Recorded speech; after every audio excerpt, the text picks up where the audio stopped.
manifeste le don du parler en langue. Parce que c'est vrai que j'ai fait certaines dénominations et j'ai échangé aussi avec parfois des sœurs.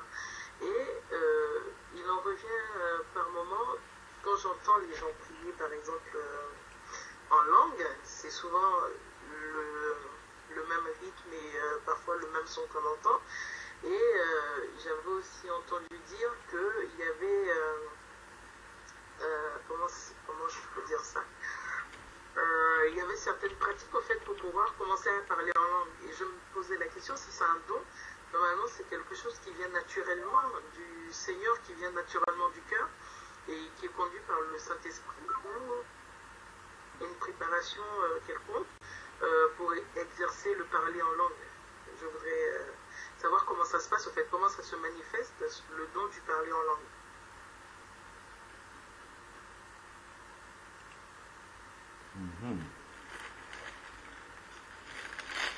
Alors, si je peux commencer à répondre. Dans la première fois qu'on voit ce don-là se manifester dans la parole, il faut toujours aller à la genèse des choses pour comprendre. Allons dans Actes chapitre 1. Actes chapitre 1. Dans Actes chapitre 1, il est dit au verset 4, le Seigneur dit, comme il se trouvait avec eux, il leur recommanda de ne pas s'éloigner de Jérusalem, mais d'attendre la promesse du Père dont, leur dit-il, vous m'avez entendu parler. Parce que le Seigneur leur avait déjà parlé de ça. Car Jean a baptisé d'eau, mais vous, dans peu de jours, vous serez baptisés d'esprit.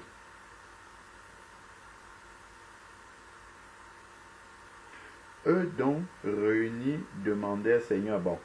Et ensuite, verset 8.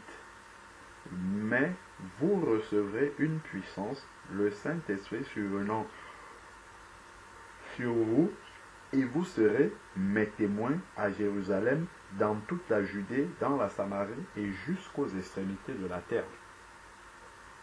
Donc, il fait bien la différence. Il dit car Jean a baptisé d'eau, mais dans peu de jours, vous serez baptisés du Saint-Esprit. Ça ne viendra pas de la main d'un homme. Gardons un doigt dessus. Allons dans Matthieu chapitre 3. Parce que Jean-Baptiste avait commencé à parler de ça déjà. Matthieu chapitre 3. À partir du verset 11. Matthieu chapitre 3, à partir du verset 11, il est écrit, « Moi je vous baptise d'eau en vue de la repentance. » En vue de la repentance. Mais celui qui vient après moi est plus puissant que moi, et je ne mérite pas de porter ses sandales. Lui vous baptisera d'Esprit Saint. Donc, de qui parle-t-il? Il parle de Jésus et de feu. Donc, c'est Jésus qui baptise du Saint-Esprit. Donc, il n'y a pas à... comment dire? Ce n'est pas un homme qui fait ce travail-là. C'est une action du Seigneur, souveraine du Seigneur qui fait cela. Si nous regardons dans Actes chapitre 2, verset 1. Le jour de la Pentecôte arriva, ils étaient tous ensemble, dans le même lieu. Tout à coup, il vint du ciel un bruit comme un souffle violent qui remplit toute la maison. D'ailleurs, on comprend que l'église du Seigneur doit se réunir dans la maison. Ils étaient dans une maison et Dieu est venu confirmer par son Saint-Esprit que voilà mon modèle, c'est ça. Et c'est là qu'il a mis le cachet, il a mis le sceau. Donc, ils étaient, et puis, donc, comme celui d'un souffle violent remplit toute la maison où ils étaient assis, des langues semblables, des langues qui semblaient de feu, et qui se séparaient les unes des autres leur apparurent, elles se posèrent sur eux. Ils furent tous remplis du Saint-Esprit et se mit à parler en d'autres langues selon que l'Esprit leur donnait de s'exprimer. Donc on voit la première manifestation en fait du don des langues en fait ici. On ne voit pas un homme qui a intervenu, on voit que Dieu de manière souveraine est venu apposer son cachet dans la vie de certains de ses enfants en manifestant, en leur accordant ce don-là. Dans Acte 10 aussi, on peut le voir. Acte chapitre 10. Lorsque Pierre est en train de prêcher chez Corneille, Acte chapitre 10 à partir du verset 44, c'est écrit: comme Pierre prononçait encore ces mots, le Saint-Esprit descendit sur tous ceux qui écoutaient la parole. Tous les croyants circoncis qui étaient venus avec Pierre furent étonnés de ce que le don du Saint-Esprit aussi était répandu sur les païens, car ils les entendaient parler en langue et exalter Dieu. Donc ici, là, Pierre, on ne voit pas, c'est Dieu qui est venu et qui baptise les gens du Saint-Esprit. Comme, comment on a dit, Jean-Baptiste l'avait annoncé, que celui qui vient après moi est plus puissant que moi, c'est lui qui baptisera du Saint-Esprit et de feu. Donc c'est le Seigneur Jésus qui vient, qui fait cette action-là. Ce ne sont pas les hommes qui font cela. Après, maintenant, bien évidemment,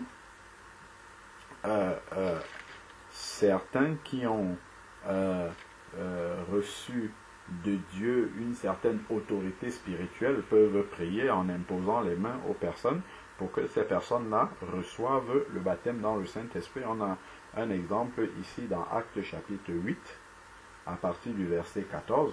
Donc, Philippe était en Samarie, il a prêché l'évangile, plusieurs personnes se sont baptisées, a reçu le Seigneur et se sont baptisés, comme on peut voir au verset 11 là. Acte 8, verset 11, ils s'attachaient à lui parce que, non, à partir du verset 12, mais quand ils eurent cru à Philippe qui leur annonçait la bonne nouvelle du royaume de Dieu et du nom de Jésus-Christ, hommes et femmes se firent baptiser. Simon lui-même fut aussi baptisé et il ne quittait plus Philippe et voyait avec étonnement les grands signes et miracles qui se produisaient. Verset 14, quand les apôtres qui étaient à Jérusalem apprirent que les habitants de la Samarie avaient reçu la parole de Dieu, ils leur envoyaient Pierre et Jean. Parce que Pierre et Jean avaient cette autorité spirituelle d'imposer les mains. Peut-être Philippe ne l'avait pas. Ben, il a fallu que les apôtres, même Pierre et Jean, se déplacent pour venir, justement, ceux-ci descendus, dont Pierre et Jean, chez eux en Samarie, priaient pour eux afin qu'ils reçoivent l'Esprit Saint, car ils n'étaient encore descendus sur aucun d'eux. Donc ils n'avaient pas reçu le baptême du Saint-Esprit. Ils avaient seulement été baptisés au nom de Jésus. Alors, Pierre et Jean leur imposaient les mains et ils reçurent le Saint-Esprit. Donc, ils ont reçu le Saint-Esprit et il y a quelque chose qui s'est passé. La Bible ne nous dit pas, mais le verset d'après nous le montre.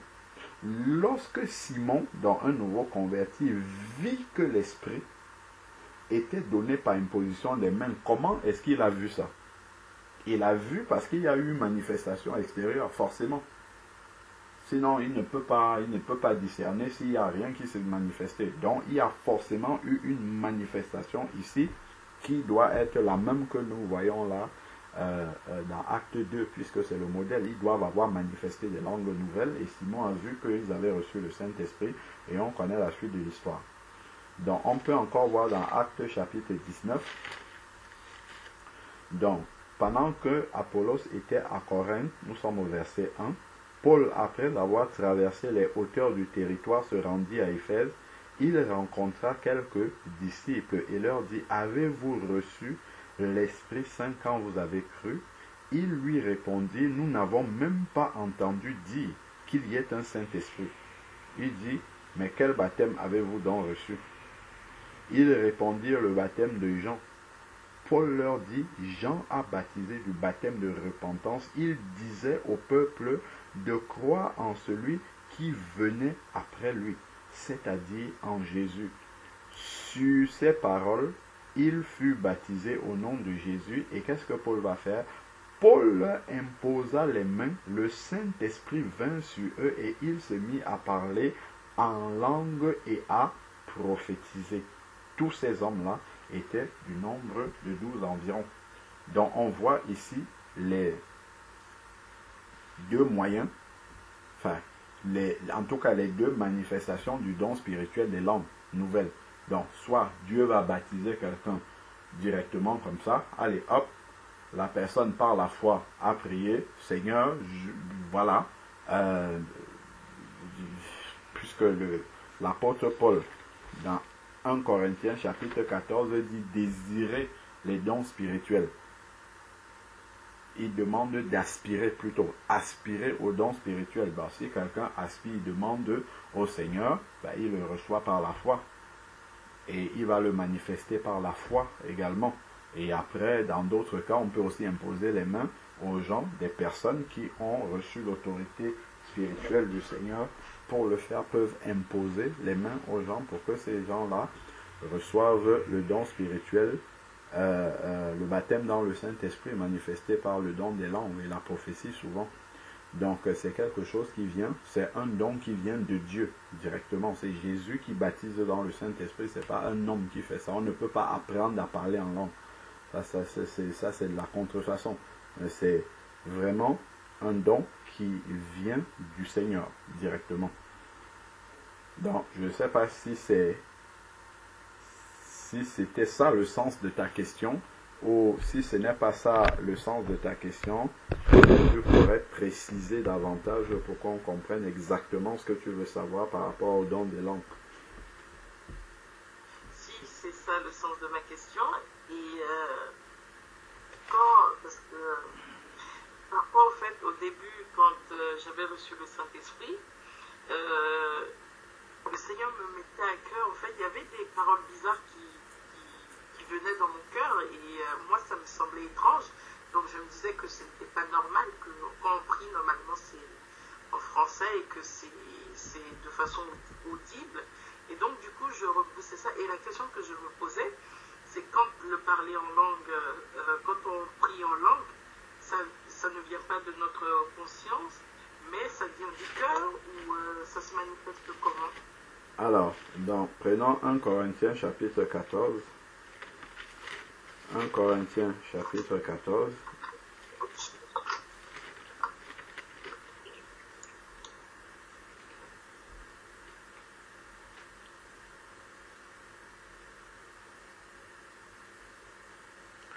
« 1 Corinthiens chapitre 14, verset 14. 1 Corinthiens 14, 14, il est écrit: car si je prie en langue, mon esprit est en prière, mais mon intelligence demeure stérile.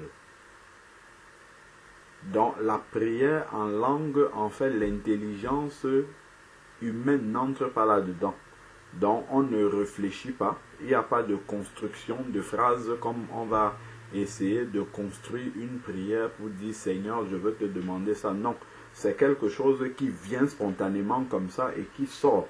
Et notre intelligence est stérile, c'est-à-dire que notre intelligence ne comprend pas ce qui sort en fait. Parce que c'est par l'esprit. Si Dieu veut nous expliquer ce que notre bouche est en train de prononcer, il va nous donner ce que la Bible appelle une interprétation. Et cette interprétation-là vient aussi du Saint-Esprit. Et donc, ça va être une interprétation dans une langue que nous pouvons comprendre.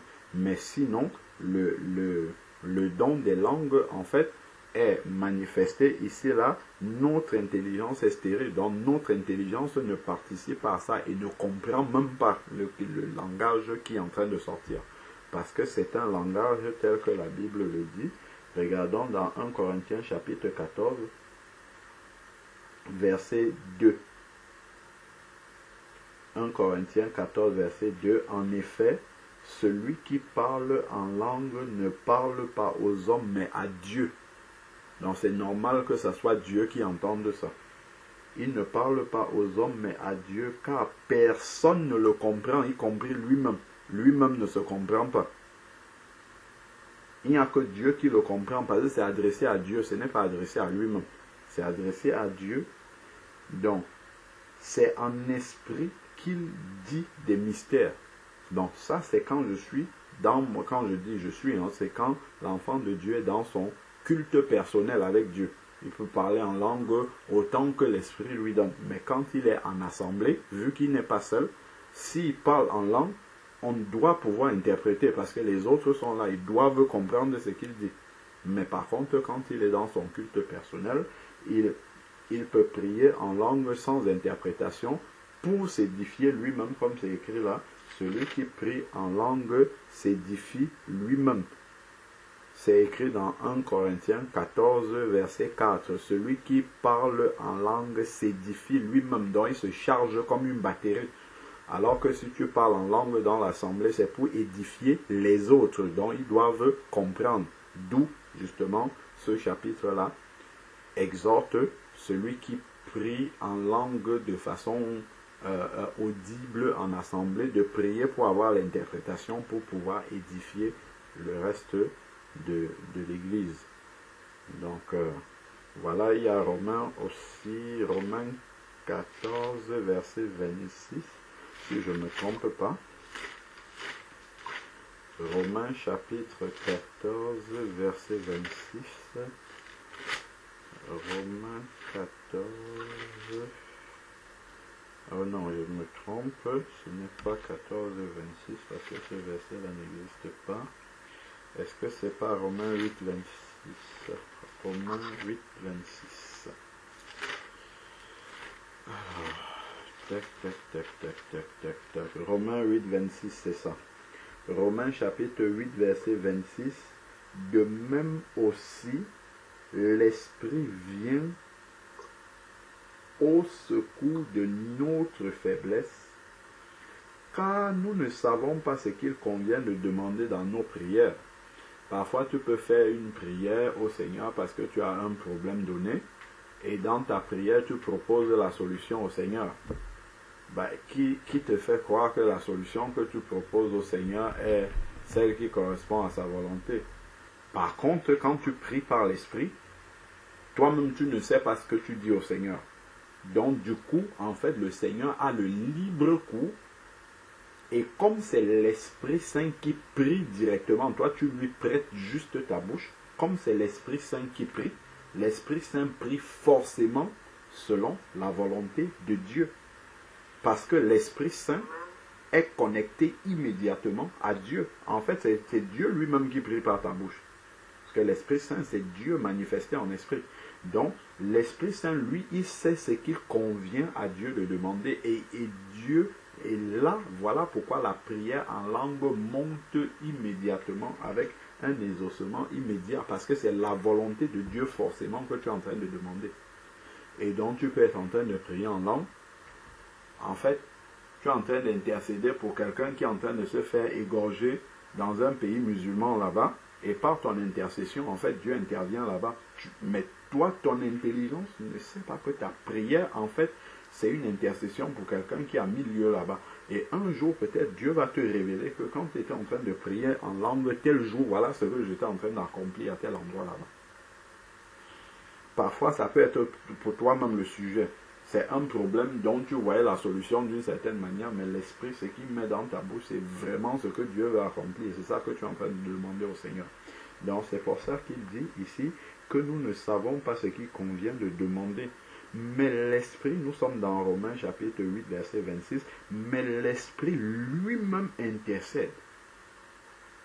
Donc, c'est l'Esprit lui-même qui parle par notre bouche. Voilà pourquoi notre intelligence est stérile quand nous parlons en langue. C'est-à-dire, notre intelligence ne participe pas du tout. Parce que le don des langues, en fait, c'est pas quelque chose qui engage l'intellect. En fait, nous prêtons notre bouche à l'esprit pour que l'esprit s'exprime. C'est écrit ici. Il intercède par des soupirs inexprimables. Donc, c'est quelque chose d'incompréhensible, en fait. Donc,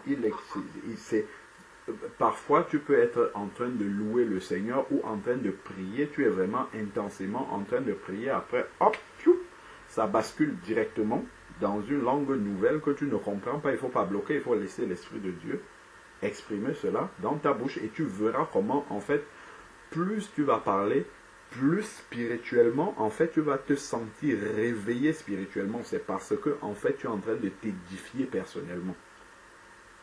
Et tu verras que quand tu vas prier en langue comme ça pendant un moment, quand tu vas revenir maintenant avec ton intelligence, ou bien pour exhorter quelqu'un, ou bien pour chanter, prier même, avec ton intelligence, cette fois-là en français, tu verras en fait qu'il y aura un changement radical dans l'inspiration de ta prière ou l'inspiration de ce que tu vas dire en français avec ton intelligence. Parce que, entre-temps, en priant en langue, en fait, tu t'es chargé spirituellement. Donc, quand l'intelligence va revenir, c'est ce qu'il dit dans Romains chapitre 12, verset 2. Il dit, ne vous conformez pas au siècle présent, mais soyez comment? Transformés par le renouvellement de l'intelligence. Et en parlant en langue, en fait, notre intelligence spirituelle se renouvelle.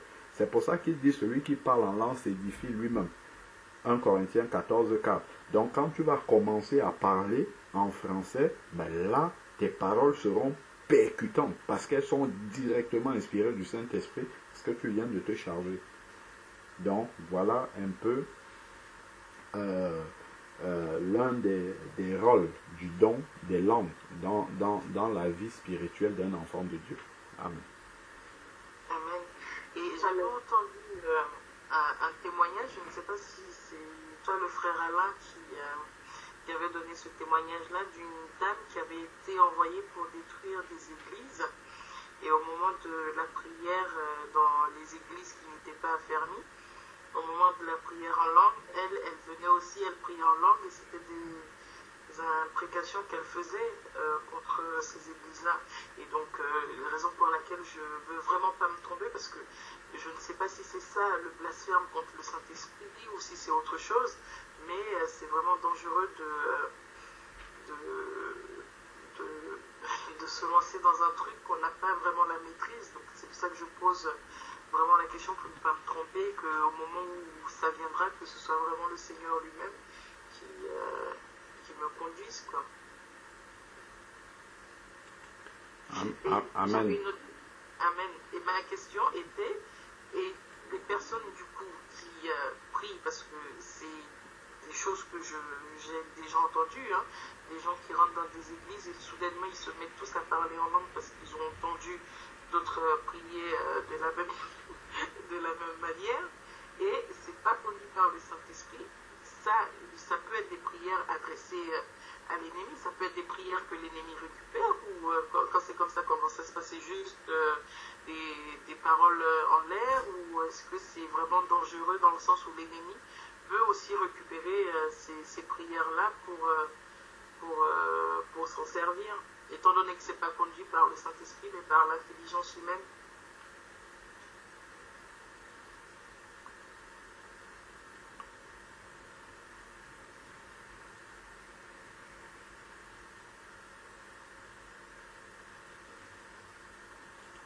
Bon, une chose est certaine déjà, c'est que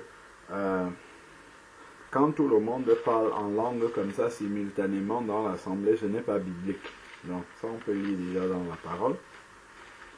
1 Corinthiens chapitre 14.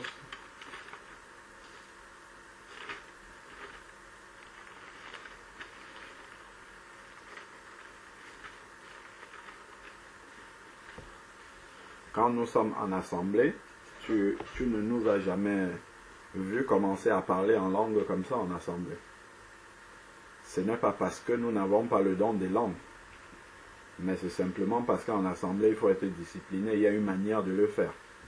Si ça arrive en assemblée, il faut qu'il y ait une interprétation.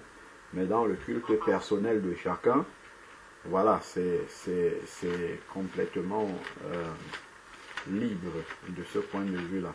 Dans 1 Corinthiens chapitre 14, il dit au verset 27, 1 Corinthiens 14, 27, il dit, si l'un parle en langue, tout au plus 2 ou 3, et encore chacun à son tour. Est-ce que tu comprends?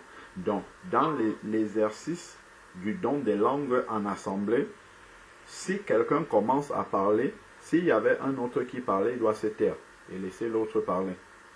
Et 2 ou 3 au plus, et on arrête.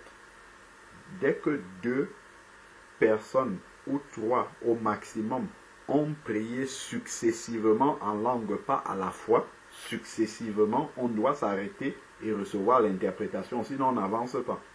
C'est ce qui est écrit ici. Il dit 2 ou 3 au plus et encore chacun à son tour. Qu'il y ait un qui interprète. Donc au bout de 3 personnes, on doit s'arrêter et vérifier que quelqu'un donne l'interprétation là de ces langues-là. S'il n'y a pas d'interprète, donc au bout de 2-3 personnes, si on n'a pas interprété ces paroles-là, il dit s'il n'y a pas d'interprète, qu'on se taise dans l'église. Donc il faut arrêter ça. Ça veut dire que ce n'est pas une prophétie qui est adressée à l'église au travers des langues, puisque Dieu n'a pas donné d'interprétation. Donc ça veut dire en fait que c'est quelqu'un qui est en train de s'édifier lui-même, mais il n'a pas... Il n'a pas eu la maîtrise de soi, de comprendre que c'était une édification personnelle et non pour l'Église. Et il a commencé à parler à voix intelligible pour que tout le monde comprenne, entende ce qu'il dit, mais alors que ça s'adressait à lui-même. Donc il dit on se taise, c'est ce qui est écrit là. Donc, qu'on se taise dans l'Église, qu'on parle à soi-même et à Dieu. Comme on avait vu là, que celui qui parle en langue parle à Dieu et personne ne le comprend. Donc en fait il faut baisser le ton parce que ça ne concerne pas l'église entière puisqu'il n'y a pas d'interprète et que on parle à soi-même et à Dieu sans perturber les autres frères et sœurs, parce que la base de la réunion des enfants de Dieu, c'est l'édification mutuelle. C'est ce qui est écrit dans 1 Corinthiens chapitre 14 verset 26, que faire donc frères? Lorsque vous êtes assemblés, chacun a-t-il un cantique, une instruction, une révélation, une langue, une interprétation, que tout se fasse pour l'édification mutuelle. Donc si je suis en train de prier, tu dois pouvoir dire Amen. Et tu ne peux pas dire Amen si tu ne comprends pas ce que je dis. Donc c'est pour ça qu'il faut qu'il y ait une interprétation dans l'assemblée. Donc voilà les règles qui sont définies dans la parole de Dieu concernant l'exercice du don des langues dans l'assemblée. Et là, à ce moment, si on arrive dans une assemblée où les gens parlent en désordre comme ça, tout le monde parle en même temps, ça va contredire la parole de Dieu. Donc forcément, ce n'est pas conduit par l'Esprit de Dieu. Évidemment, si quelque chose n'est pas conduit par l'Esprit de Dieu, à ce moment-là, on est dans le désordre, on n'a aucune garantie que l'Esprit Saint agit encore là, il peut se passer tout. Donc, je ne peux pas dire de manière formelle comme ça que l'ennemi est là, mais en tout cas, il y a un terrain propice pour qu'il vienne semer la zizanie au milieu de tout ça, parce qu'on est dans le désordre, en fait. On n'est pas dans l'ordre recommandé par la parole du Seigneur. Donc, il vaut mieux éviter cela. Amen. Amen. Amen. Moi aussi j'ai une question par rapport au parler en langue. Est-ce que c'est biblique, parce que je sais qu'on était parti aller prier pour mon frère quand il a eu la situation, on l'a mis en psychiatrie. Et il y a une soeur qui est venue pour prier pour lui, mais vraiment seule à seule. Et ça je ne savais pas, c'est après que je suis allée le voir qu'on a prié ensemble, mais il m'a dit ça. Et la soeur a prié pour lui. Et elle a commencé à parler en langue. Et comment j'ai su ça, c'est qu'après, quand je suis allée prier pour mon frère, il ne connaît pas ça. Il a dit, ok, tu peux prier pour moi, mais s'il te plaît, fais pas tes langues bizarres. Et tout. Pourquoi tu dis ça? Parce qu'il y a une soeur qui nous prie pour moi et elle m'a parlé en langue. Elle a parlé bizarrement pendant longtemps et je ne suis pas à l'aise avec ça. Je me dis, ok. Alors je me suis posé la question, est-ce que c'est biblique de prier pour quelqu'un que je peux dire qui n'est pas encore chrétien, qui ne comprend pas le parler en langue, et de parler beaucoup en langue devant la personne, puis la personne ne comprend pas, et au fond, Dieu peut espérer quelque chose, mais est-ce que c'est... Je me dis, si la personne parle en langue, il faut que la personne qui écoute puisse comprendre, alors c'était juste pour savoir est-ce que c'est normal. En plus, mon frère m'a dit qu'il ne se sentait pas à l'aise avec ça. Il m'a même dit, toi, si tu parles en langue, toi, ne parle pas en langue juste tout normalement. Alors, je voulais savoir si c'est normal qu'on puisse prier pour quelqu'un qui est non chrétien, puis qu'on commence à parler longtemps en langue comme ça, sans qu'il comprenne. Alors, ce qu'il faut savoir déjà, c'est que l'inspiration des langues est conduite par l'Esprit de Dieu. C'est-à-dire que parler en langue, en fait, tu peux être en prière, en adoration, et puis comme ça, l'Esprit te conduit à parler en langue. Donc, c'est quelque chose qui est conduit par l'Esprit de Dieu. Donc, ce n'est pas quelque chose qu'on décide soi-même. Je m'en vais à l'hôpital pour prier pour quelqu'un. En partant déjà, je me dis que je vais arriver là-bas pour prier en langue. Non, j'arrive, je commence à prier et tel que l'Esprit de Dieu lui-même me conduit, après des langues peuvent sortir. Ça peut arriver. Donc, maintenant, elle a prié pour lui. Il faut avoir le discernement aussi parce que, bon, il y a des personnes, évidemment, des bien-aimés qui sont dans des milieux où on ne leur enseigne pas vraiment comment exercer le don des langues. On ne leur enseigne pas ça. Donc, pour eux, toutes les prières qu'ils vont faire partout, ils vont commencer à parler en langue. Non. Non. L'Esprit de Dieu est ordonné. L'Esprit n'est pas un esprit de désordre, en fait. Donc, l'Esprit de Dieu est ordonné. Cela ne me surprend pas et ça ne me choque pas qu'une sœur soit arrivée pour prier pour ton frère qui est en psychiatrie et qu'elle soit conduite à prier en langue. Moi, ça ne me choque pas. Pourquoi ça ne me choque pas? Dans le combat spirituel, il faut savoir que les langues, on a lu tout à l'heure dans 1 Corinthiens chapitre 14, verset 4, on a lu en fait que celui qui prie en langue s'adresse à Dieu et personne ne le comprend. C'est écrit et personne ne le comprend. C'est ce qui est écrit. Même le diable ne le comprend pas. Donc, si le diable ne le comprend pas, effectivement, Dieu peut permettre d'avoir un langage codé comme ça pour dérouter le diable. Et nous savons que les maladies psychiatriques sont des maladies diaboliques, en fait. C'est un combat spirituel. Prier pour quelqu'un qui a une maladie psychiatrique, en fait, c'est une délivrance des démons. C'est un combat spirituel contre les démons. Donc, ça ne me choque absolument pas que l'Esprit de Dieu ait conduit cette sœur-là à prier uniquement en langue. Parce que là, elle était confrontée à des esprits démoniaques et pour lesquels, justement, il fallait une langue de communication avec le Père dans le ciel que le diable ne peut pas comprendre et ne peut pas interpréter. Et donc, de l'autre côté, effectivement, ton frère, n'étant pas encore éclairé, n'étant pas encore vraiment avec le Seigneur, effectivement, il peut être dérouté par ça. Maintenant, il faut savoir, est-ce que c'est lui qui était dérouté ou est-ce que ce sont les esprits qui le tourmentent et qui étaient déroutés? Ça encore, c'est une autre question. Tu vois? Ça encore, c'est une autre question. C'est sûr que ça ne peut que troubler quelqu'un qui ne connaît pas encore la parole du Seigneur. Si on regarde dans 1 Corinthiens chapitre 14, verset 22, 1 Corinthiens chapitre 14, verset 22, il est écrit, par conséquent, les langues sont un signe, non pour les croyants, mais pour les non-croyants. Donc ce n'est pas dérangeant qu'un enfant de Dieu se retrouve devant un non-croyant et qu'il soit amené à parler en langue. Ce n'est pas dérangeant, mais c'est simplement, en fait, ce qui peut être... ce dont il faut se méfier, en fait, c'est des bien-aimés qui ont été mal enseignés sur le don des langues et qui systématiquement vont parler en langue dans n'importe quel milieu où ils se trouvent. C'est-à-dire que même si on est dans un milieu normal où on nous a simplement demandé d'élever un mot de prière pour une situation simple, allez, la personne va se mettre à prier en langue et tout ça, et ça va complètement bloquer les personnes qui sont en train d'écouter, qui ne sont pas enfants de Dieu, et voilà, qui se posent des questions. Mais dans un autre contexte, ou qui est un contexte de combat spirituel, qui est un contexte où il y a des esprits qui sont là et tout ça, oui, l'Esprit de Dieu peut conduire un enfant de Dieu à prier en langue. Donc ça, c'est quelque chose qui vient spontanément comme ça. Hein. Et c'est l'Esprit de Dieu qui nous conduit en fait à le faire. Amen. Amen. Il y avait une autre question aussi encore pour le parler en langue. Oui, ma soeur. Parce que moi, je suis persuadée que j'ai le Saint-Esprit par rapport à tout ce que j'ai entendu dans l'enseignement, la prière, la façon dont je prie. Mais le parler en langue, c'est quelque chose que j'aimerais vraiment, pas parce que les autres l'ont pour aller avec tout le monde, mais c'est vraiment un désir personnel. Et comme la soeur qui parlait avant moi, justement, elle disait que la pratique de parler en langue, c'est pas biblique.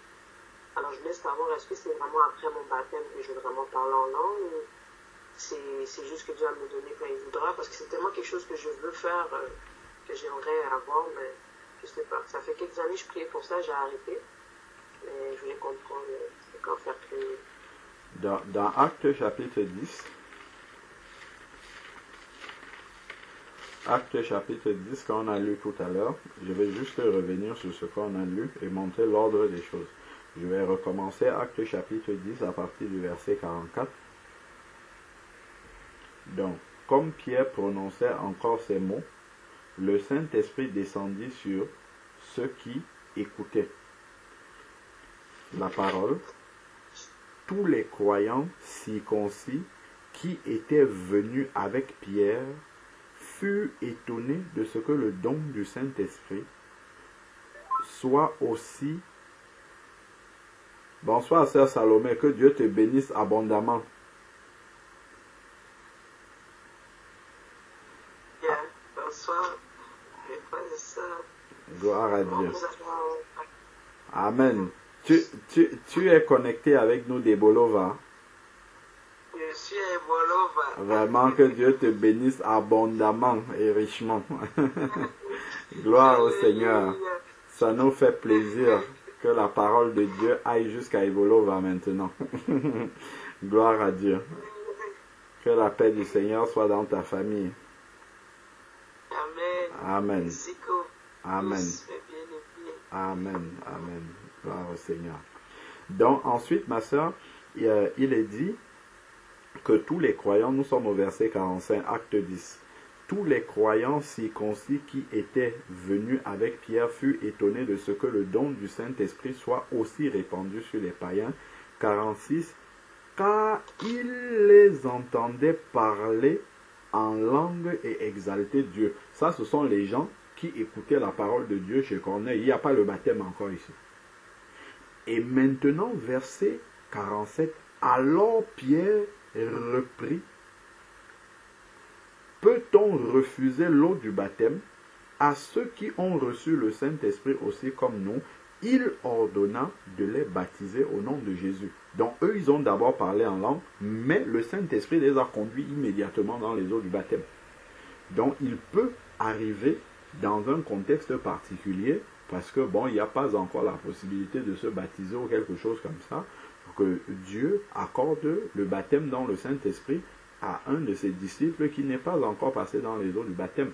Mais c'est sûr que ce don du Saint-Esprit ne peut que conduire ce disciple-là à aspirer davantage au baptême jusqu'à ce que ça soit fait. C'est ce qu'on voit là. Et Pierre immédiatement a demandé qu'il soit baptisé d'eau au nom de Jésus. Donc voilà, vraiment, c'est quelque chose qui peut arriver. Il ne faut pas se dire, bon, il faut que j'attende d'abord mon baptême pour demander le don du Saint-Esprit. Demande au Seigneur de permettre que tu passes dans les eaux du baptême, mais en même temps, demande-lui le don du Saint-Esprit et il fera comme il veut. Amen.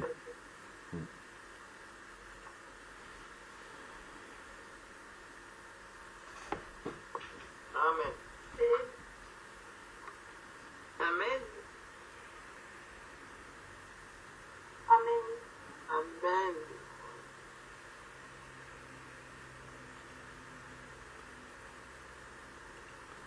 Donc, au début, j'avais appelé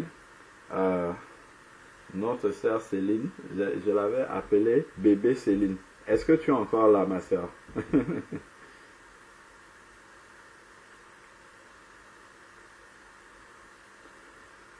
Céline est passée dans les eaux du baptême dimanche, juste avant sa maman. Et sa maman est passée juste après derrière.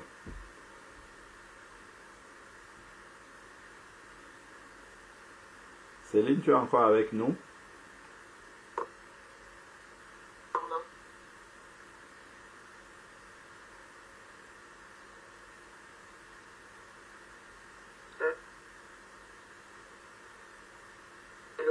Oui. Oui, je suis encore là.